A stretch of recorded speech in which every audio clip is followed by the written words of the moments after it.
बुंदेलखंड कला, संस्कृति, संगीत, कविता और शौर्य की धरती है, जिसे बुंदेलखंड केसरी महाराज छत्रसाल ने सजाया संवारा। इतिहास में एक अवसर यह भी आया कि मुगल सेनापति बंगश ने महाराज छत्रसाल को चक्रव्यूह में फंसाया। तब छत्रसाल ने बाजीराव पेशवा को मार्मिक पत्र लिखा। जोगत भई गजेंद्र की, सोगत हो रही आज, बाजी जात बुंदेल की, बाजी राखहु लाज।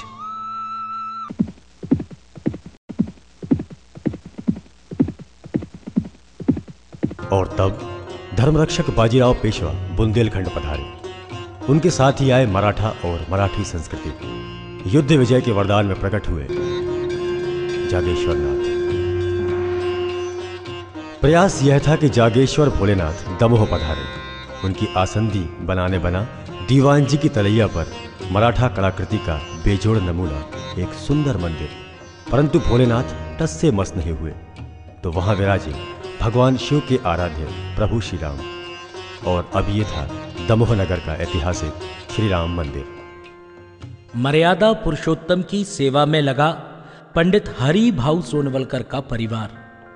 इस परिवार की 6वीं पीढ़ी में जन्मे पंडित श्रीधर जयराम सोनवलकर, जिनकी 9वीं संतान के रूप में 25 अगस्त 1936 को पैदा हुए चंद्रकांत सोनवलकर, जिन्हें पुरखों की विरासत में मिला संगीत, आयुर्वेद, ज्योतिष, आध्यात्म और कानून का ज्ञान। और इसी बहुमुखी प्रतिभा और गुणों से वे जाने गए, माने गए दमोह के गुरु, चंदू गुरु। उनकी बहुरंगी प्रतिभा का इंद्रधनुष नगर के सांस्कृतिक क्षितिज पर छा गया।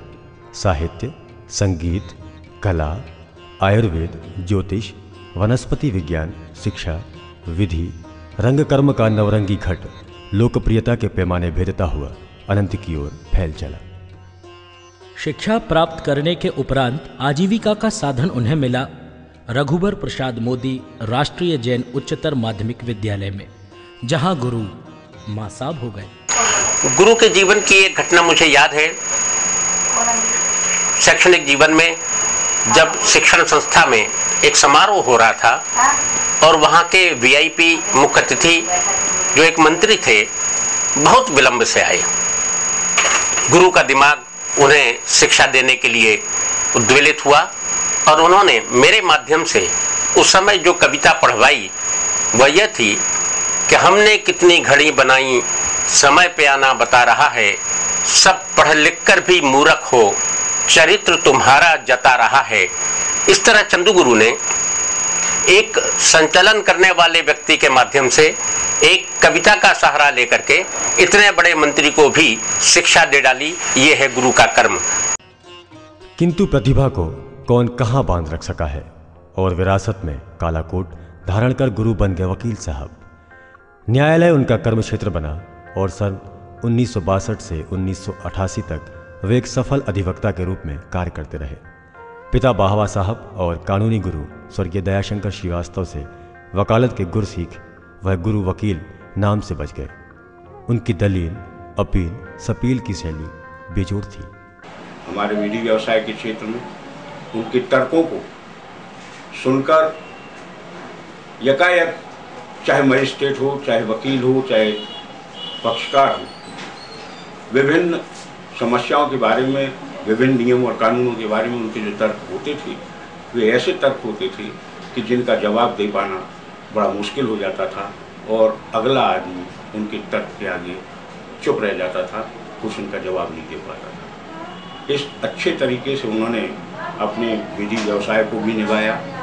हमारे बार रूम में 2 बजे जब लंच का ब्रेक होता था, आधा घंटा ठाकुर से हमारा बार रूम गूंजा रहता था और उसमें हमारे अजीत श्रीवास्तव जी, गैराज सिंह ठाकुर और चंद्रकांत जी सोनवलकर, ये तीनों लोग हम लोगों में एक नई ऊर्जा, नई शक्ति और नए एक आयाम की ओर बढ़ने की एक ताकत प्रदान करती थी।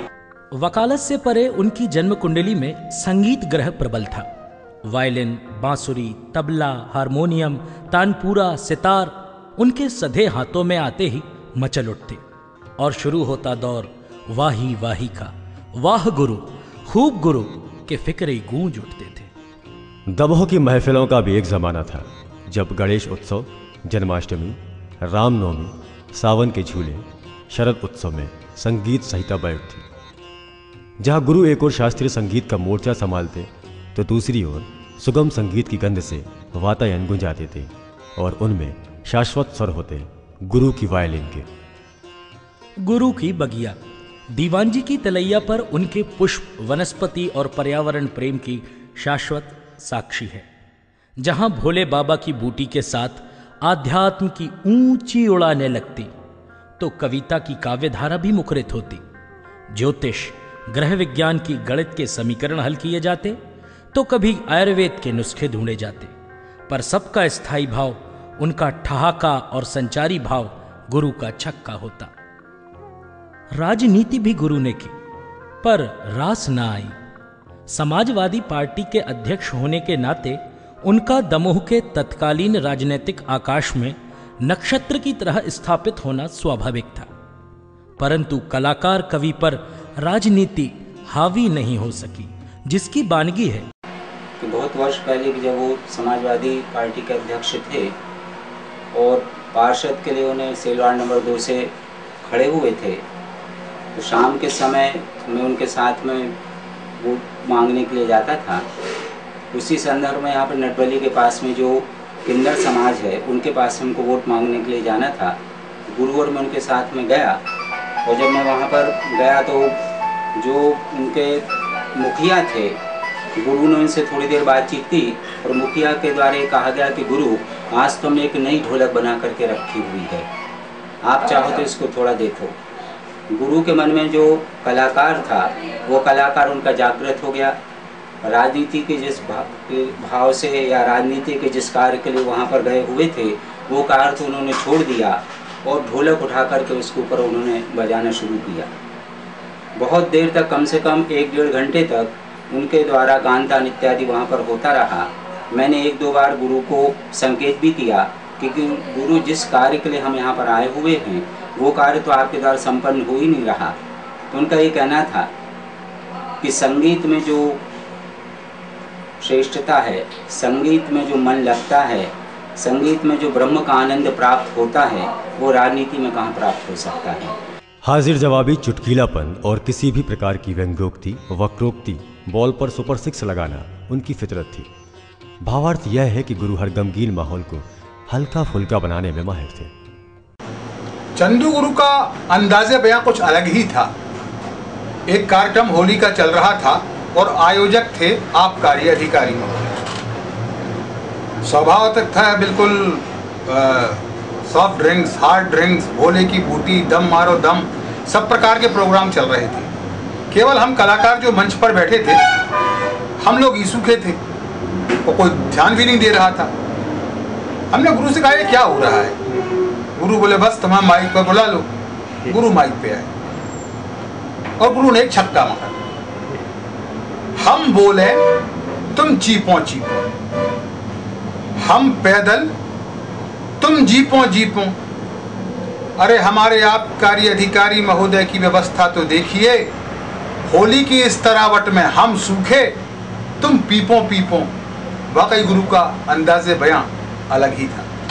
गुरु के बारे में बात करना आज भी किसी जीवित व्यक्ति से आत्म साक्षात्कार करने जैसा है। गुरु का व्यक्तित्व जिंदा दिली व फक्कड़पन की मिसाल है। इस तरह तय हुआ सांस का वह सफर, जिंदगी थक गई, मौत चलती रही। डोल 11 तारीख 21 सितंबर 1988 को प्रभु श्री राम का वह अनन्य उपासक प्रभु की दिव्य ज्योति में विलीन हो गया। आज जब युग बीत गया, उनकी याद उन्हीं के स्वरों में समय पर अपने हस्ताक्षर कर रही है।